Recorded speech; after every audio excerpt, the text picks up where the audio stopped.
Hi guys, how you doing? My name is CODENAMEBIGBEAR, or Stuart if you want to call me by my first name. Well, today I'm going to be doing a first impressions of the Legends of Mana re-release for Nintendo Switch. It's on other consoles as well, of course, but I've got the Switch version, so that's what I'll be talking about.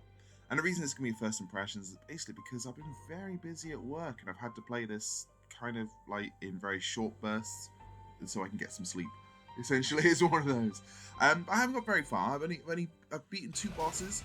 I've discovered the mechanics of how you build the world around you, and well, you know, I've seen some of the characters and stuff. And I'm story-wise, I'm not massively far into it. But what I know is it's set several hundred years after, or even thousands of years after the events of Trials of Mana. The Mana Tree has died and it's been reborn. And basically, mana and magic is just gone from the world. And from what I understand is you're going to kind of bring it back. Because the world needs it. At least that's what the tree tells us right at the beginning anyway.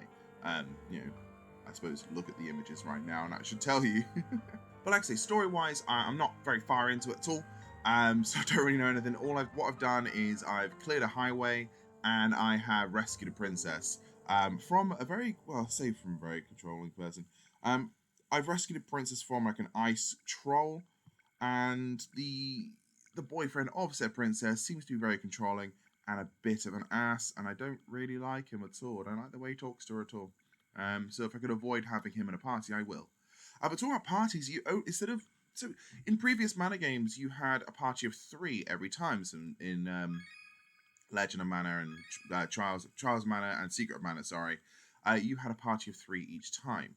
But this time round, you pick your one character. That's it, you pick one solo character, and then you pick up party members just throughout, and I imagine you see them later on in the games, but you do a little side quest for them, they're with you there for that side quest, and they level up, and I guess for later in the game, you're going to see them, they're going to be higher levels as you go as well. But you pick your one character, and that's the story you go on. From what I can tell just from that, is the branching storylines depend on where you start in the map, because you build your world around you. You basically put your homestead on a map, and that's where you start, and depending where in the map it goes, I imagine will have different environments around you, and will obviously produce different characters, and maybe different artifacts you get to build this said map. Again, hopefully the images on screen should be telling you what it is, what the heck it is I'm talking about, to be honest. But yeah, you see, your party is shortened. I mean, and everything in this game is not fully voiced. And so I've never actually played the PlayStation version of this game, the original PlayStation version of this game. I didn't even know this game existed until they announced it earlier this year. And myself and Luke, who is also on this channel, we are so hyped for this. So, yeah, I'm actually really enjoying myself playing this game right now. And the artwork is really, really helping that. I mean, again, if you've ever watched Bear's Den, you know that I love retro gaming, and this art style is 100% the kind of thing I want to see in games forever. I love it. It is beautiful. It is well crafted. You know, at first, like, you have this amazing anime sequence going on as your opening CGI, as your opening cutscene. It looks incredible. It looks so good, and I was like, cool. Maybe the game will be like this. And even during a bit in one that you see like a tree that has kind of awkwardly animated. It doesn't quite gel well, but I have yet to see that in-game properly, so I don't know if it does work or not. But once you get into the game, you get to this pixel art, and it's all hand-drawn pixels. It all looks incredible, and I love it. But that brings me to the music in this game. Holy crap, the music in this game is astonishing. It is so good. Like, it doesn't necessarily always fit, like, what does fit the areas and tones and stuff.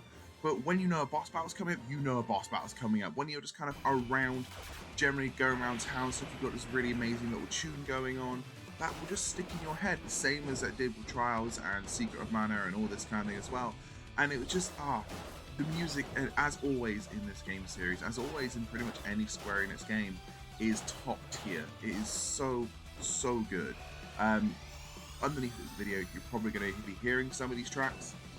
I would suggest just get this game just for that soundtrack.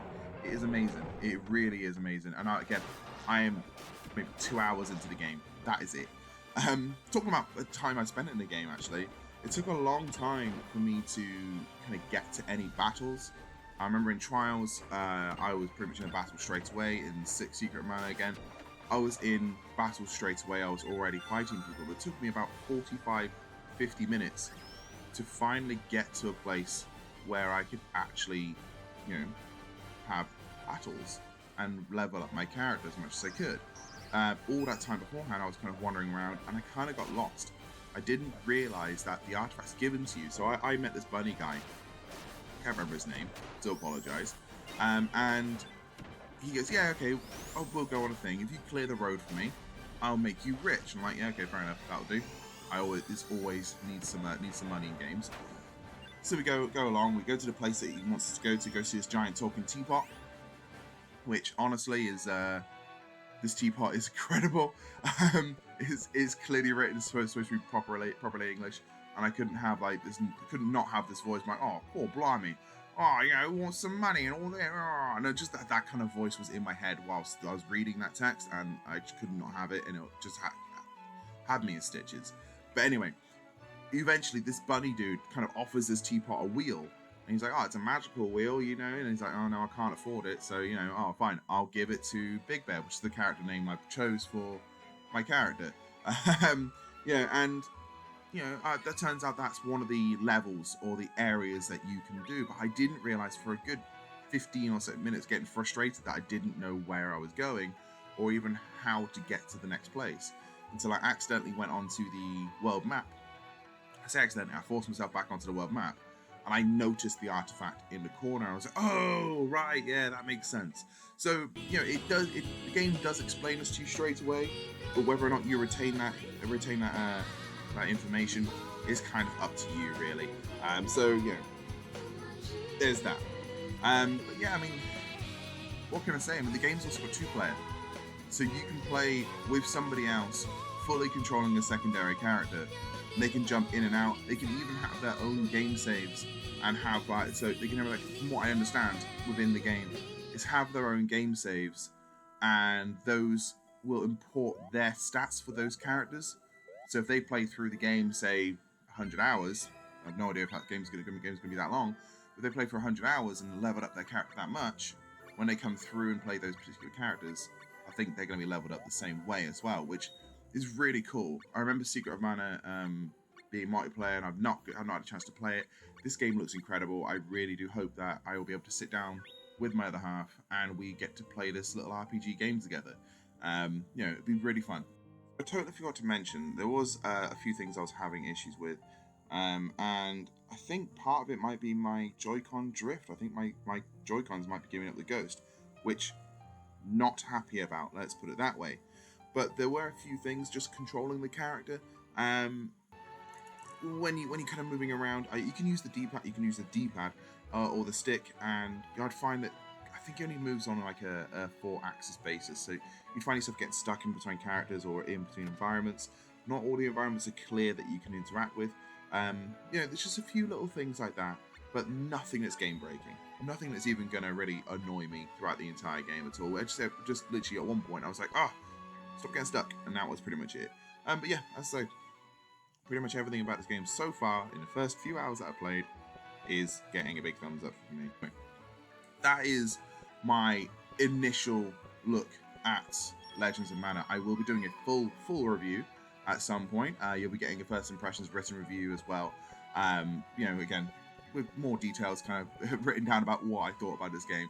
That'll be out in the next day or two. And you have this video, but you have a full review of this, a full video review of this, probably something to do on a Bear's Den, where I actually really talk about this game after I played it for a significant amount of time, say 20 hours or so, and I will be playing this game. It is beautiful, the music is amazing, the story is not really there, but I'm already gripped, and I love the Mana series. I want to save the tree. I just do. So guys, if you like this video, if you have any opinions on it, if you want to comment, like, share, subscribe, that'd be amazing. Don't forget to check out all our other videos here on Respawning YouTube channel. We have a website, respawning.co.uk, and follow us on social media at Respawning. Have yourself a great day, and don't forget to be nice to each other, yeah?